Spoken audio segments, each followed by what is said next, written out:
first came through Bangkok in the early 1990s as an impressionable young backpacker. The city fulfilled absolutely every expectation I had about what a noisy, crazy, non-stop Asian city should be like. Absolutely every urban challenge faced by cities around the world is amplified here in Bangkok. This country is run by a military dictatorship who is also trying to influence urban development and urban planning. There are very few examples from history where that story has a happy ending. This series is about finding the life-size pockets of goodness in cities around the world. There's still a refreshing, insane madness to this place. Outside of the comfort zone of this amazing market lies the urban jungle.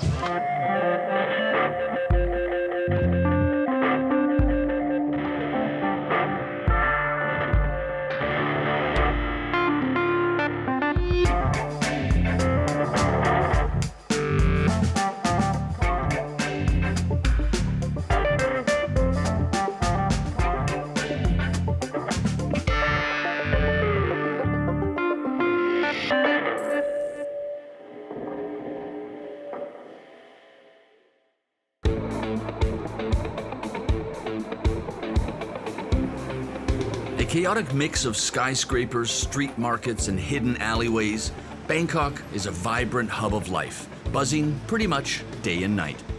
The political, economic, and cultural center of Thailand is home to more than 10 million people, and it generates 40% of the kingdom's wealth.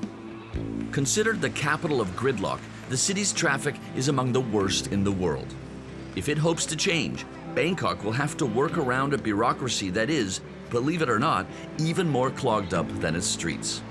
In fact, the whole country's future seems paralyzed by recurring political upheavals. After years of clashes between rival factions, the military junta took control of the country in a coup in May 2014. It now holds a tight grip on power, imprisoning opponents, controlling information, and attempting to change the constitution. The junta also controls the BMA, the Bangkok Municipal Administration, the agency that runs the city. And that makes things challenging, to say the least. But social instability hasn't undermined the locals' fierce will to better their city. They're fighting back, not with violence, but with their creativity and ingenuity. Dwangrid Bunag knows a thing or two about building cities. He just happens to be one of Thailand's most prominent architects. And he loves his hometown's chaotic side, labeling it as diverse and exciting. But he's deeply concerned with the authorities' lack of vision and complete disregard for the things that give Bangkok its true identity.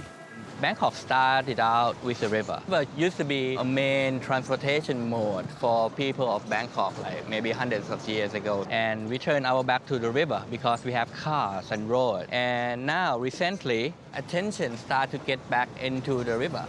They think we want to arrive. No. Oh, okay. All right. They just send the passenger to the restaurant.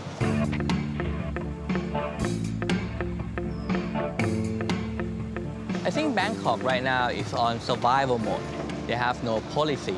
They have no one governing the city. We have so many ridiculous projects going on. Like, they plan to build a roadway on the riverfront, 14 kilometers On this river? On this river. Can you imagine that? What's happening around the world is cities are taking them out. They made that mistake in the 50s and 60s. Paris has just done it. And we're just having that project trying to make it happen next year. Bangkok never have a real plan. The only plan that we used came from 20, 30 years ago. And that time they used the structure of the city, which is like 5 million people. Right. Now Bangkok have maybe 10 or 12 million people. It doesn't work. Where is Bangkok going now with regards to urban planning? The traffic. I mean, everybody knows it. It's kind of a joke. But how do you fix something that is really quite broken? Everything you see right now is complete chaos. It's a beautiful chaos because of the people. I think Bangkok people, they are so fluid. So they live through traffic smiling. They live all through the flood smiling. Bangkok still survives because of Thai people, not because of the authority. If not for the Thai people, Bangkok will be gone, long time ago. Now, smiling's a good thing, of course, but it's not really going to solve anything. Bangkok and its population are growing at an alarming rate. It's become very clear that this would be a good time to think things through, to make urban planning decisions for the greater good. So right now is one of those times in the history of Thailand and also Bangkok that the conversation between the people who actually running the city or running the country is very far apart. Strange project can happen. Strange decision and policy can happen because they are not obligated to listen to what we want. If you have a person who running the country or running the city that's not listening to you, you have to make yourself heard. And then they don't want to hear you. So you are on the risk speaking out. But that doesn't stop me. That doesn't stop a lot of people. Thai is actually mean free. So the real Thai people is not modest. They speak out. So I am Thai person and I don't shy to speak. Clearly, Duongrit isn't shy to take on ideas that have never been tried in Bangkok's unregulated urban transformation. He's working hard to create useful architecture, using the past to make the future. What is this place that you've created here? Well, basically we call the place a jam factory. The uniqueness of this place is that we came here when the building was all torn down. It's an old warehouse, an old factory, and we tried to renovate it from scratch. We designed the building by using the steel from the pier that we removed from the water. So even though we built a new building, but we're trying to use the material that exists on the site. But that has never been done before in Bangkok. What would have been the default? Just bulldozing it and building something new? Exactly. There is not much policy trying to preserve the city and keeping the characteristic of the city as it should have been done. Especially the government project, they tend to torn down the old thing and rebuild the new thing completely, which I completely disagree with that. Yeah. Well, the building actually losing more and more on the historical trace of the city. We show them the new way of doing it. So every effort they're trying to preserve the city or keep the balance between development and the historical will be done mostly by citizens and not the government. Nowhere is the challenge of preservation more pressing than on Ratanakosin Island, Bangkok's historical district, where neighborhoods stubbornly try to survive, counting on citizens to take a stand for local values.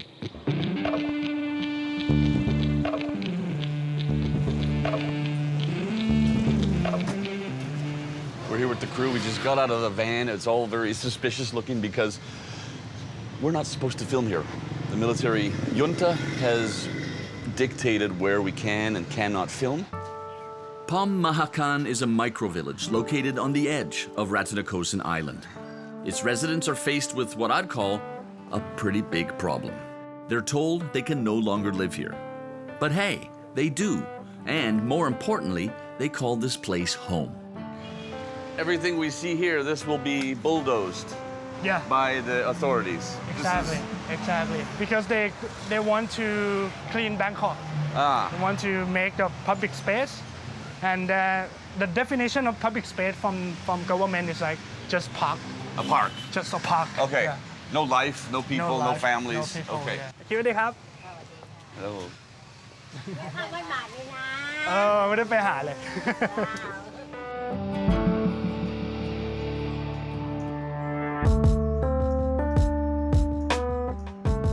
Sanan doesn't live in this neighborhood, but he is truly concerned about the future of this place.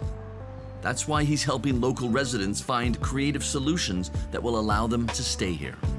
Pom Mahakan is one of the few historic neighborhoods left in the entire city.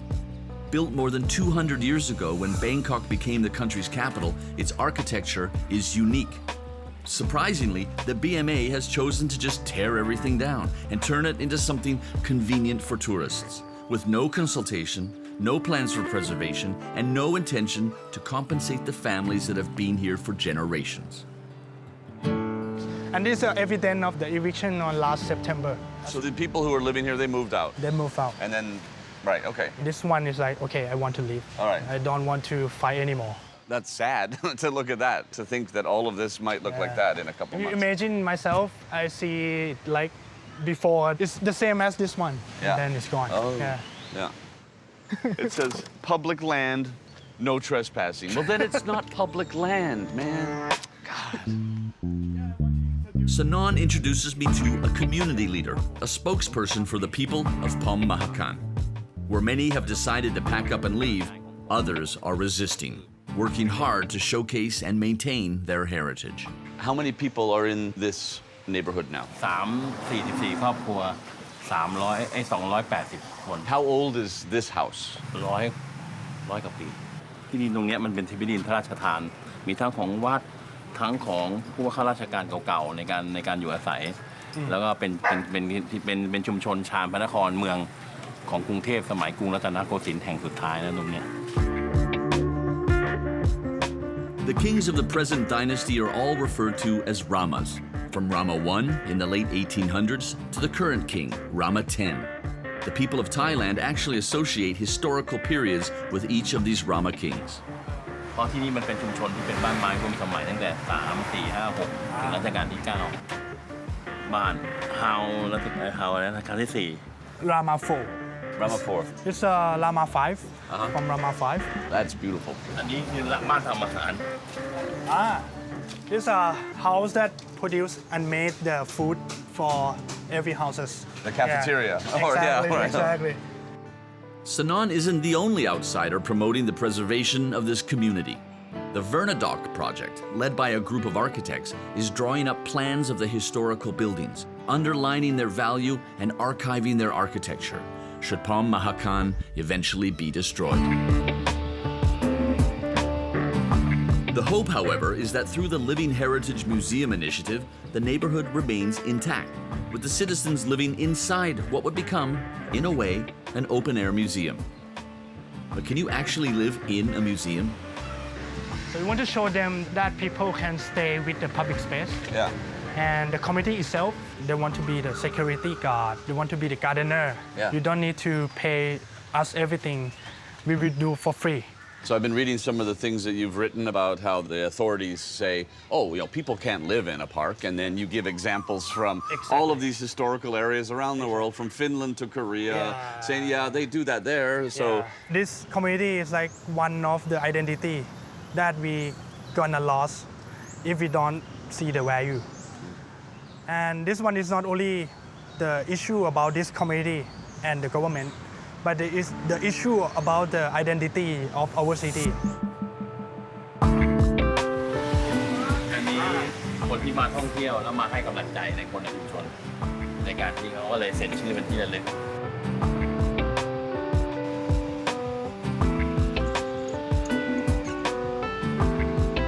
what do you preserve? At what point do you say this is something that we should keep? This is something we should bulldoze. It's always a tricky subject, but when you have so much history right here in the center of Bangkok, this is something that you keep. This is something that you polish and you preserve. The past is right here, it's tangible, it's important to the history of this city, of this country.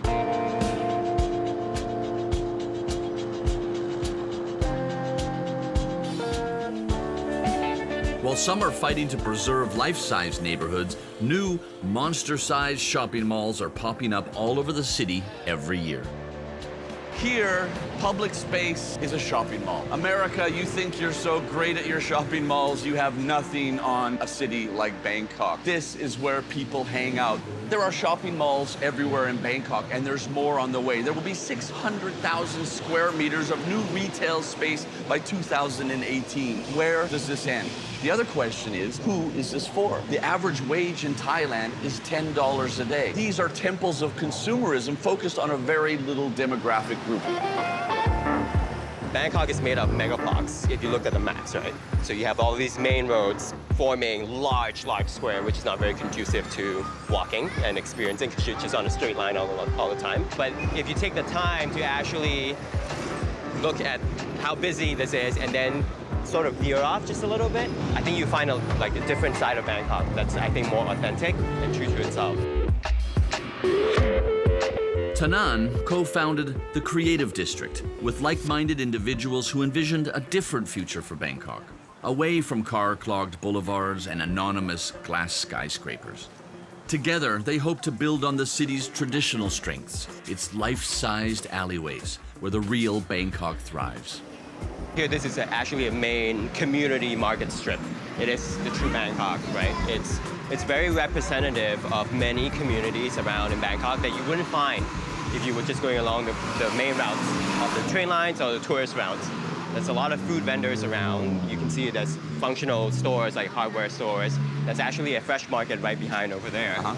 It's like a microcosm of the food scene in all of Bangkok, right? You have your roast duck, you have your Chinese dim sum stuff, and then there's a noodle stand there, so it's got everything you need, right? Yeah. In one specific corner. If you don't slow down in Bangkok, you just end up whizzing by in cars. But if you travel on foot or bicycle, you will actually end up seeing a lot of historical food places, which is this area is known for. You know what? That's just the thing with Bangkok's complexity. It feels big and imposing at first, but if you dig just a little deeper, you discover its essence. The real Bangkok, the Bangkok of the people, is hidden behind each and every one of these buildings, whether they're old or new. We're 4 meters in, and the sound guy is incredibly happy right now, aren't you, Silvan? Right? It's just so quiet, instant quiet. What we've just entered is a very typical old community in Thailand. It's called a trog. And a trog usually refers to communities that have pathways where cars cannot come in. What are all these places along here? They're selling stuff. They're both using it as their homes, and if they open up, some days they would just put out some things to sell. So that's how a lot of the communities in Thailand are, especially in these trog. And what's interesting about this one is that's the ticketing booth for an old cinema. Wow. Built pre-war as a community standalone cinema, early 1920s, 1930s probably. It's completely wrapped around and hidden by shop houses on all sides. So you will never know that it's here, and a lot of Bangkokers don't even know it exists. Sawasdee krap. Be still, my cinematic heart. Hidden Bangkok, like this is it right here, man. So it was recently opened because the government actually owns all of these shop houses and the cinema. And they were renovating, so they have been using this as the construction storage space. I mean, this woman's just selling. She sort of opened the door and said, yeah, here's a fridge. I'm selling cold drinks. I mean, I think that's a very Thai perspective of public land or land that's owned by the government. In the West, I think when there's public space, people think in terms of parks. And this is my space to walk. This is my space to ride a bike. But in Thailand, it's very interesting. They tend to think of it as a spot where they can set up a shop. And you see that all over Bangkok, right? Even when we were walking in the area, so many vendors taking up public space. And it's part of the culture. If they feel a sense of ownership, then that's the first step to maintaining control, citizen control of the city, right? Oh, look at this. Piles and piles of old film reels. Look at all the cinema history. You want to open them all up and find out what they are, and all the stories that are hidden here, all the generations of films that people were sitting in this cinema and watching. It's like stacked right there. That is wild. Hidden Bangkok for you. Yeah. What are the plans for this building? The government recently just opened it up to public bidding to lease the space. My group, the Creative District Foundation, we actually sent in anthropologists to walk around this neighborhood and community to talk to people without them knowing that it's from us, so that we can get a neutral viewpoint from them and ask them what they want. And a lot of them felt like this could be a community center again. They can gather to have their own health checkups or classes and all those things. So in order to achieve that, we were hoping that it would also become a flexible event space, right? Bring different kinds of people here to experience the hidden Bangkok, and as well as meet the neighborhood people. Yeah. And this, Khop Khun Mak Krap, right in the hood. That's their house right there. Like there? Yeah. That's a short commute. Khop Khun Mak Krap. เดี๋ยวเจอกันใหม่ครับ สวัสดีครับ So yeah, I think you're beginning to get a sense of the closeness of this community, just in terms of space, and I think in terms of people just walking by, greeting each other, hanging out right here. สวัสดีครับ สวัสดีครับ สวัสดีครับ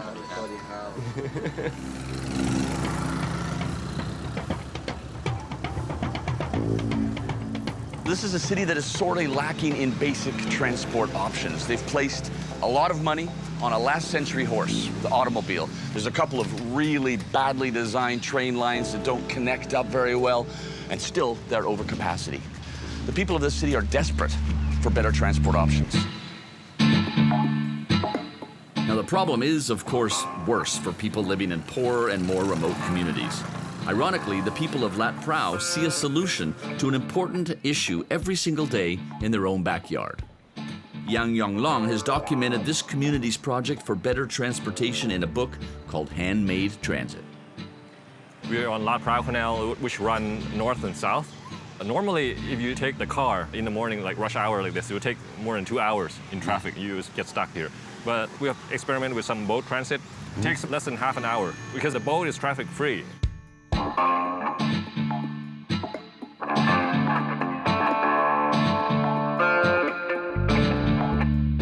How many people live in this neighborhood?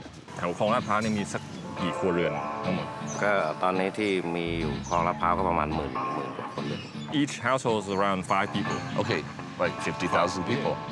That's a lot of people. Yeah. ส่วนมากจะเข้าเมืองก็จะมีตามห้างตามสรรพสินค้าตามบริษัทตามอะไรอย่างเงี้ย That's all right, man. All right, I'm getting in. The need to get to work faster has pushed locals to create their own makeshift water bus with a cargo boat. They're breaking stereotypes in a city that generally associates boats with the lower classes. But things haven't always been this way. With more than 1,000 canals, Bangkok was once named the Venice of the East. Over the past decades, however, this amazing network of waterways has nearly been forgotten. With an increasing population and simply no more space for cars, people are now turning back to the canals for transportation. And that is exciting. How many kilometers of canals are there in Bangkok? Almost 2,000. But not all of them are usable. Some of them are very small Yeah, waterways. we just passed one back there. Yeah. Super narrow. Right, but we survey around 34 canals that are usable. Yeah. There's a lot of canals that are intersecting BTS lines. Right, yeah. Intersecting are very important because if it goes parallel to the metro, no need to open it. Yeah, right. But if it intersect, then you should connect them. Like for example, you have 2 piers, right? Mm-hmm. Then there's just one connectivity. Mm-hmm. Maybe this one is a metro. Yeah. But if you add 3 more piers, you don't increase the connectivity by 3 times. You can increase it much more. It's exponential. You increase it by 10 times. Yeah. Just by adding 3 knots. So how many people could we effectively move down this canal on a daily basis? 40,000 people 40,000 per day. Yeah. You can see that on Sansap Canal, which can hold up to 60,000 people per day. That's actually more than the new Purple Line MRT that just opened. That completely blows my mind. These existing canals are proving to be more efficient than an expensive new subway line. But not everyone sees things with the same pragmatism. We're illegal right now. We're illegal. We're not supposed to be running boats without a license. Is that how it works here? Yeah. It's somebody gets an idea and it develops and then they go upwards? Yeah, for the case of motorcycle taxi, for example, it started out like community leader driving illegally, taking passenger from the end of the alleyway to the main street. That's actually a really efficient way to get around Bangkok, Actually, I've understood. Motorcycle taxi, if you look closely, it's a BRT system. Yeah. It has a lane between the car, right? Yeah. And that lane is traffic free. So even when you're stuck, if you get stuck infinitely, Yeah. the motorcycle taxi can still zigzag along the car. And it's the largest BRT system, actually. We have over almost 4 to 6 million people per day. That's great. BRT. A bus rapid transit system. But with separated lanes. Yeah, with only one person. Yeah, but still, when you got 4 to 6 million people using Collectively, it's a BRT system. And so this canal hopes to become a legal way to make life simpler, like the Sangsap Canal did, but with the help of the community who will benefit from better services. Having to work outside the system constantly creates sort of a rebellious culture. That culture of debate, argument exists in these kind of community. But when you go into the established system, it's more like a culture of respect and obedience. Mm-hmm. The innovation, interestingly, is in the street, because the culture of argument foster and nurture innovation in the street. Now, are the policymakers receptive to that? Actually, they are right now. Well, there's a lot of local media attention to what he's doing. แต่ว่าเมื่อก่อนเนี่ยมันทำงานในรูปแบบที่ว่าทุกคนต่างคนต่างทำแต่ตอนนี้มันมาทำในรูปแบบบูรณาการร่วมกันภาคประชาชนไม่ได้ประโยชน์แต่ตอนนี้ทำแล้วชุมชนได้ประโยชน์ร่วมกันกับทั้งภาครัฐทั้งภาคประชาชนทั้งผู้ประกอบการทั้งผู้หน่วยงานมันได้ประโยชน์ร่วมกัน This canal will connect you to the new metro in 2 years. Imagine this area. Yeah. Economic activity will be enormous. Yeah, we have a bazaar. You can have breakfast sellers. Yeah. And this is right in the middle of the city. It feels like a different world. Wow. Sort of a green belt, the forest. In the future, if you can commute to work like this in a more enclosed boat, it will be nice. Yeah. So the metro station will be here, right? Perfect hub right here. Right. You have your river transport. There's also a road here. There's motorcycle taxis. You got a marketplace. This is the village that we have had for 7,000 years. Right. All in one spot. To say that cycling in Bangkok isn't easy is an understatement.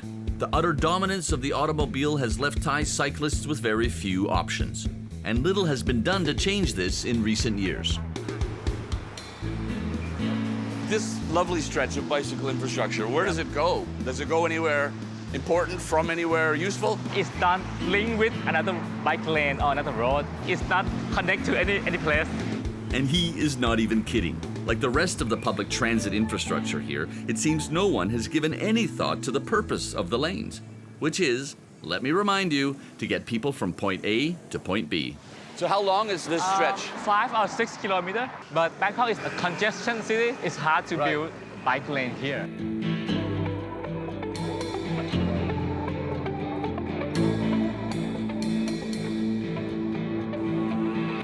20 or 30 years ago, when this city built car society, people switched from bicycle to car.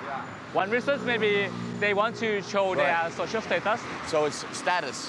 Right. Okay. You will see. What is this? What the real Bangkok is. Oh no, the party's ending now? Yeah. So we have to walk. We have to walk. Yes, to walk across this. It's kind of ironic to ride down this beautiful cycle track and end here. You can just hear the scooters, man, like angry hornets, and they're ready to attack.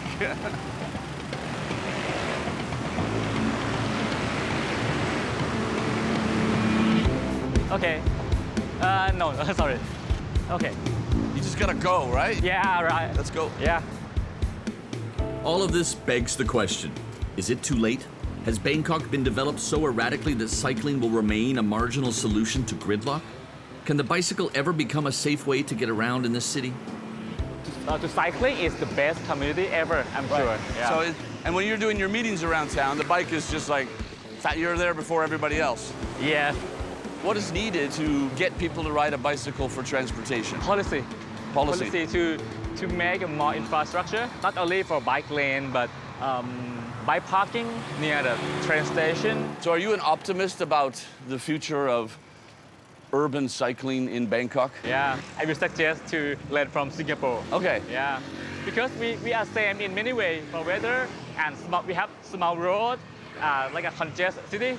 We are same condition. So this is the main street, Sukhumvit, and we've seen the bike lane up on the sidewalk, this kind of random pictograms with fading paint and no bikes at all. You know, I've cycled in 75 cities around the world. You can't imagine having to ride your bike up on the sidewalk. If you want to ride a bike, you got to do it here, you know, run the gauntlet of the traffic. You have to experience this in order to make cities better.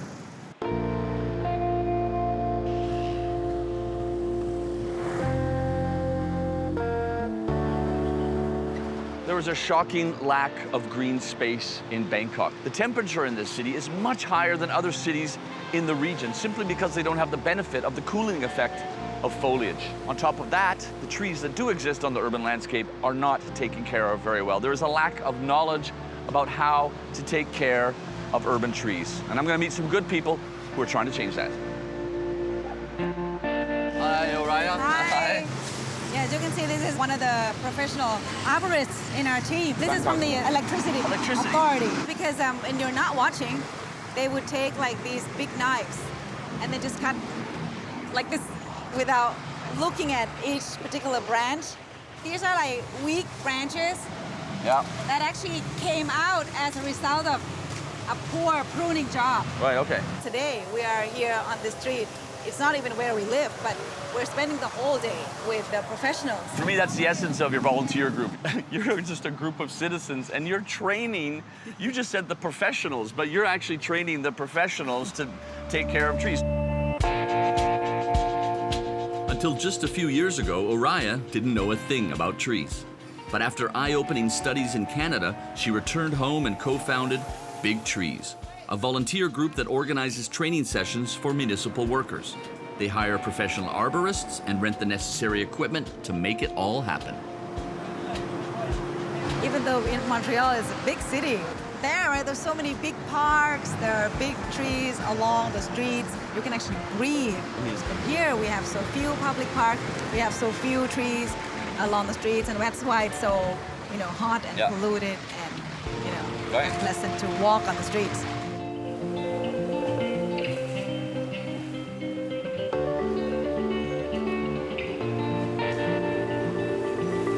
It's actually the residents who are living in this area who are helping to pay for them to come out. So it's not even government budget.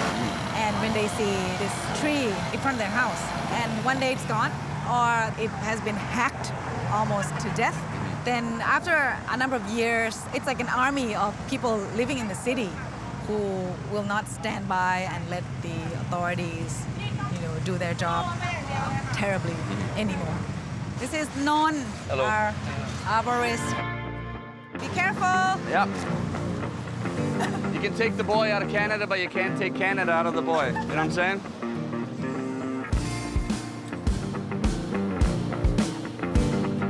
The people from the BMA, are they receptive to this new training? They're actually more receptive now. At the beginning, they're pretty resistant because usually they would spend like maybe a few minutes per tree. Yeah. But they're slowly beginning to see that when they do it our way, they actually don't have to come back as often as they used to. Right. They use their old method. I saw chainsaws before. This guy, he's like a ninja up there, looking at all those branches. I'm going, yeah, let's just chop them all. And he's going, no, not that one, this one. Amazing professionalism. These guys did these trees. Okay. They're quite proud of it. But you can totally see the difference, Yeah. It has come to a point where we think it's not possible to let the authorities run the city by themselves. Okay. They need to be monitored. They need help. They need to be. They need some heavy criticism at times, so that basically to keep them in check. But the most successful symbol to give out to the people of Bangkok is the green space. คุณนอนแล้วจะขึ้นสองคนได้ไหมอ่ะขึ้นพร้อมกันได้ไหมต้นเนี้ย I'm afraid they might be ready. Yes, So- for you. ใครควรจะขึ้นก่อนอ่ะ Okay, There you you're go. going up. Yay! On the whole, we're like a bunch of active and concerned citizens who are using the different skills that they have to make the city a slowly, slightly better place to live. Awesome. A symbolic gesture, but it was worth it. This is the best shoot ever. I get to climb trees. I'm basically 12 years old again in Bangkok. It's awesome.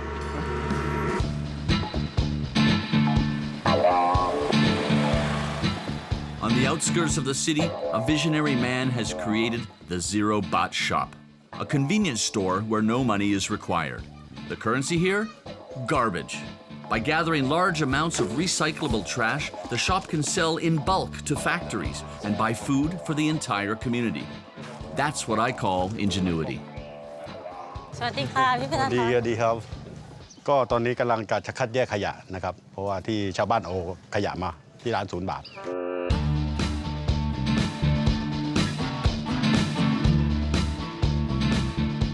You had a really great idea about how to monetize the garbage in the neighborhood. ผมคิดเองครับมันมีคำถามว่าถ้าเราไม่มีเงินเราจะแก้ปัญหายังไงนะครับแล้วสุดท้ายขยะเราขายได้ทั้งหมดอะ There's trash everywhere and there's value in trash. So why not start this shop and people can track consumer goods, with the recyclable trash. เราก็เลยเอาขยะเหล่านี้นะเพราะว่าขยะเนี่ยถ้าของคนต่างไปเก็บเนี่ยมันจะไม่เกิดมันไม่ต่อรองไม่ได้แต่พอเราทำแบบนี้ปุ๊บสุดยอดทุกคนมาเอาขยะมาแลกแฟบแลกสบู่แลกยาสีฟัน So being organized and having volume is the key to the success of this program. How many families are members of the association now? ตอนนี้จาก3 ครอบครัวตอนนี้เรามี120 ครอบครัวอยู่ตอนนี้เราไม่มีเงินมาช่วยกันแยก And that's what we're going to do now, So he right? said we don't have money now, so let's help. We're going to sort, right? Just like home, except there's money in this. So I sorted trash for half an hour and then traded it in for goods.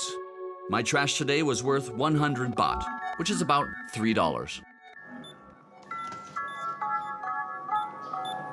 94 บาท Oh, เกินบาทหนึ่ง high five. High five. Hello. Hello. Sampan is one of many in this community that has changed her life for the best with the help of this original project. The Zero Baht shop is an amazing success and an inspiration for other cash-free shops now coming to life in Bangkok and all over Thailand. They're now recognized by the government as a very viable recycling model. How long have you been doing this? อ๋อทำมา 20 กว่าปีแล้วค่ะชีวิตดีขึ้นค่ะครอบครัวได้และเลี้ยงตัวเราได้ช่วยเหลือได้ทุกอย่างค่ะมีประกันชีวิตวันละบาทด้วยค่ะแล้วก็มีเงินปันผลหลัง 6 เดือนด้วยค่ะ It's a society like a union, so they really take care of each other. อันเนี้ยหลังคาทำด้วยกล่องนม Okay, you just walk past that and you think it's corrugated iron. ใช่เราเอากล่องนมไปแลกเขา This is a car tire, cut up, being repurposed. อันนี้คือสวนผักคนเมืองแล้วก็มีมะรุมมีพริกมีมะเขืออะไรเนี่ยทุกอย่างก็ไม่ต้องใช้เงิน I can also trade for this. Yes. If I didn't want the cup noodles, I could get some fresh พริก vegetables. พวกกับผักชีอะไรเงี้ยมาที่นี่ได้เหมือนกัน Yes, you can also come here. Oh, the pigs are here. Oh, sorry. Hello. You can have that, dude. มะม่วง This is a green mango dip from the mango tree over there. Okay. Thai spinach from that plant. อันนี้มะเขือก็อยู่ในสวน Eggplant also from the garden. Oh, that's for your eggs. Oh, that's my eggs from my work. In this community and with your idea, you had to do it yourself because there was no help from the authorities. Is that right? ไม่มีทางเลย Never, you never get help รัฐ from ไม่มาเห็นไม่มองเห็นเลยนะดูถูกเราทั้งที่เป็นตัวอย่างให้สังคมในคนในสังคมต่างประเทศมามาทำข่าวไปเยอะแยะเลยเขาเห็นทุนหมดเลยแต่ว่าที่นี่โน่คนเขาต่ำซาเล้งนี่ต่ำสุดคนต่ำสุดบอกว่าไม่มีเลยมันเป็นชุมชนที่ปีไม่มีใครสนใจแม้แต่หน่วยงานภาครัฐยังว่าผมบ้าอีกนะหลายหน่วยงานบ้าเฮ้ยมึงก็เลยเอาขยะมาแลกสินค้าอะไรเอาขยะมากันชีวิตบ้านะเฮ้ยอยู่ไม่กี่วันมันเจ๊งหรอกมันทำไปเจ๊งแต่ว่าสิ่งที่เขาดูถูกเราเลยนะมันทำให้เรามีมานะ From scavengers to role models in waste management, how inspiring is that? Small ideas with big impacts are something to cherish. The local government has now picked up on this success and launched a campaign named Clean City Brings Happiness to People. 20 universities are using their idea, as are several Thai governmental departments. Our friends even hosted visitors from Nigeria hoping to adopt their project. ก็รู้สึกภูมิใจว่าจากคนตัวเล็กๆจากเคยที่อยู่ใต้สะพานจนปัจจุบันนี้ได้ขึ้นมาอยู่ข้างบนแล้วใช่ครับแล้วก็ถ้าได้ยินแบบนี้ภูมิใจ คือพูดแล้วขนลุก ใช่อย่างน้อยๆเขาชุมชนเขาสะอาดละ แล้วก็ได้นอกจากสะอาดแล้วเขายังมีเงินใช้ด้วย But what I'm starting to see is one individual who gets one simple good idea, but who also has the force of will to build it into something tangible, empowering, in most cases, an entire community. That force of will is the most valuable resource that we possess in our cities.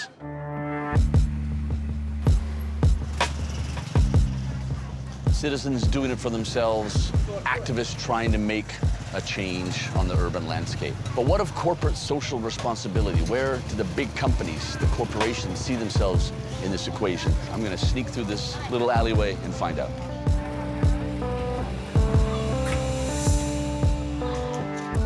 This is one of the football. We call it the zigzag one. A zigzag? Yeah, as you can see from the shape. So you work with AP, a real estate developer here in Thailand. Yeah. And this is your project. Yes. What inspired you to get involved with a zigzag football pitch? Actually, we want to make something good and return to the community. The reason why we choose Klong Ter is this is one of the densely populated area in Bangkok, and kids don't have spaces to express their interest. We would like to focus on what we did best, which is space design. And here we come with the idea of the unusual football field shape. We use the aerial photography, to take a look at is there any unused land across Bangkok.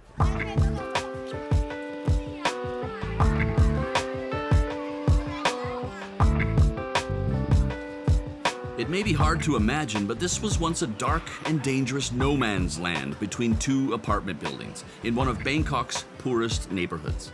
Even though the space wasn't fit for the task, they built around the obstacles, they put up lighting, and here you have it. A bunch of these impressive pitches are popping up in and around the city, creatively repurposing land by and for the citizens. There was a structure here, so you worked around the structure. Okay, you see the line, right? Yeah. They're actually sticking to the lines, Right. you know. They're not saying, yeah, that's fine, but if the ball comes over here where the house was, it's actually out. Yeah. So there's a throw-in. The citizens here, are they embracing this space? Yes, of course. One of the proof that they really love this space is that people here, they always gather together maybe on the weekends and they clean it by themselves without funding from AP. They keep a regular communication with our teams that, hey, they're gonna hold the New Year party here and they would like us to join the party as well without any funding requests. That's fantastic. Yeah. Because it means they love it so much.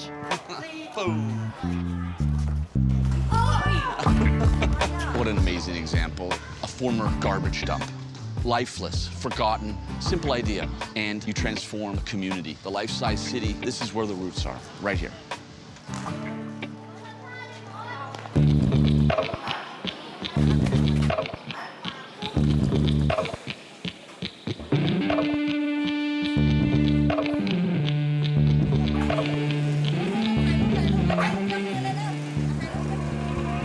We've seen simple life-sized ideas change neighborhoods, creating spaces for children to play and places for people to gather. But they can even change the social fabric of a community. A dangerous area full of drug dealers and thieves can be transformed by a gym.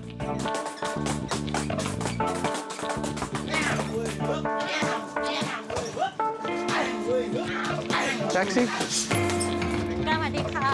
Hey, Sawadee. This looks amazing. Tell me, when did this start? เริ่มทำค่ายมวยที่ซ้อมเด็กตรงนี้นะครับเริ่มประมาณสัก 7-8 ปีที่ผ่านมาแรกเริ่มก็มีเด็กอยู่ประมาณ 4-5 คนแต่ตอนนี้ก็เริ่มซ้อมกันมาเรื่อยๆซ้อมกันมาเรื่อยๆตอนนี้ก็มีเด็กอยู่ที่มาซ้อมที่นี่ประจำก็อยู่ประมาณเกือบ30 คน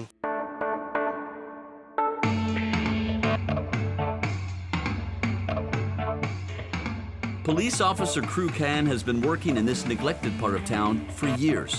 Tired of seeing kids hang out with drug dealers and gangsters, he realized that policing just wasn't enough.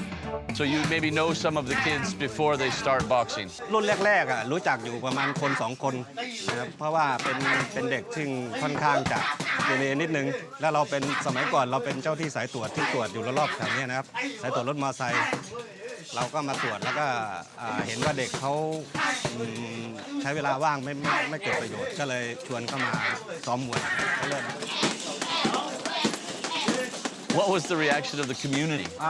เริ่มต้นที่แรกเนี่ยเขาก็ได้แต่มองเฉยๆมองดูว่าเขามองลักษณะว่าเราจะทำได้เหรอเพราะว่าโดยปกติเราทำงานหลักของเรามันก็พอสมควรอยู่แล้วแต่ว่าเมื่อเวลามันผ่านไปด้วยเด็กที่เข้ามาหาเราจากเด็กที่เกเรก็กลายเป็นเด็กที่ดีขึ้นกลายเป็นเด็กที่ตรงนี้มันเป็นจุดศูนย์รวมสำหรับการออกกำลังกายการเล่นกีฬาจริงๆผลที่ได้รับก็คือเขาเริ่มเข้ามาสนใจเราเขาเริ่มมองมาที่เราว่าเราตั้งใจจริงเราพยายามจะสร้างเด็กตรงนี้พยายามจะช่วยเหลือเด็กตรงนี้เขาก็เริ่มยินดีกับเราด้วยปัจจุบันนี้เขามีแต่อยากจะช่วยเราไม่ทางใดก็ทางหนึ่งถึงจะไม่ใช่เรื่องเงินทองแต่เขาก็ช่วยเราในเรื่องว่าบางทีเขาซื้อน้ำแข็งมาให้ซื้อน้ำมาให้ Do you need a new trainer?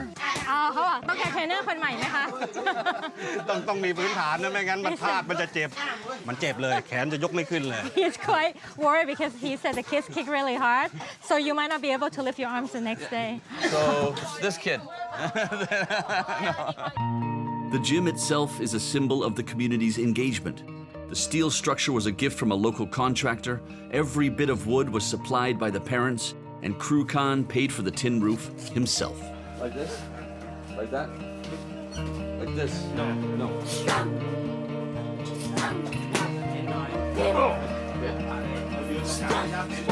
เทรนเนอร์ไม่มีค่าจ้างเป็นแค่คือเรารู้จักเขาแล้วเขาเคยเป็นนักมวยเก่าเคยเป็นเทรนเนอร์ที่อื่นมาแล้วเขามาพักอาศัยอยู่แถวนี้แล้วเขาชอบในความคิดเรา Cool, man.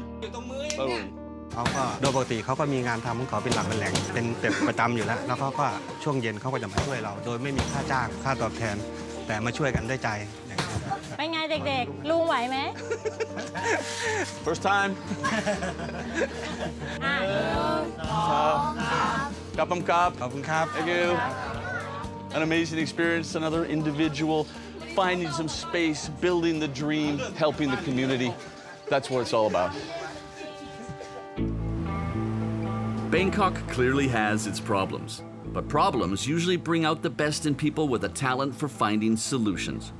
Take this guy, for example. He put together a mobile app to help the people of Bangkok notify the authorities when something needs a little fixing. And trust me, the whole city needs a little bit of TLC. So, TT, walking around here, if I had my small daughter with me, I'm afraid I'd like lose her down holes if I never see her again. So tell me about the app that you've developed in order to try and map out the problem areas. It started from me and my friend. We actually see things like this and we think that it can be better. So we started to report to the BMA using their website and the call center. But what surprised me is that they actually fix things. They do? Yeah, they do. You know, like 10% get fixed. But at least like something changed. Because I'm working on technology and stuff, I feel like I can make better reporting system. Right.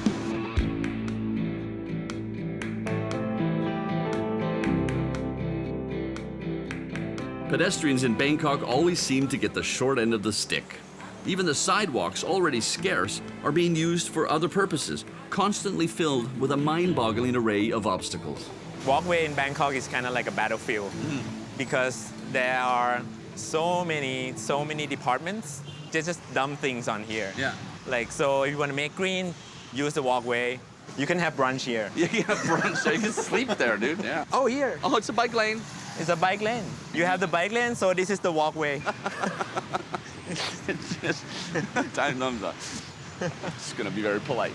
So let's have a look at what kind of challenges that you map out with your app. Just look at this thing. Right there. It's very difficult to walk through. Yeah. And if you get past this, you get that.